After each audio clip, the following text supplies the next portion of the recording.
YS Jaganmohan Reddy గారి ప్రభుత్వంలో జరిగిన అనేక అంశాల్లో ముఖ్యంగా జగన్మోహన్ రెడ్డి గారు ప్రభుత్వాన్ని ప్రజలు ఇంటికి పంపించడానికి కారణమైన ప్రధాన అంశాల్లో మహిళలపైన జరిగిన దాడులు కావచ్చు, లా అండ్ ఆర్డర్ ప్రాబ్లం కావచ్చు, ఇవి కూడా ప్రధానమైనవి.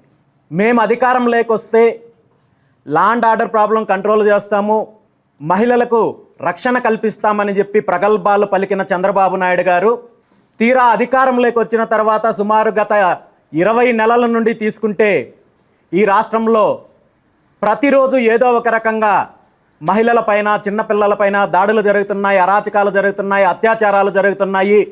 అయినప్పటికీ కూడా చంద్రబాబు నాయుడు గారి ప్రభుత్వము మహిళల యొక్క సంరక్షణ విషయంలో కావచ్చు, సేఫ్టీకి సంబంధించిన తీసుకోవాల్సిన జాగ్రత్త విషయంలో ఇప్పటి వరకు ప్రభుత్వం తీసుకున్న చర్యలు శూన్యమని చెప్పాలి.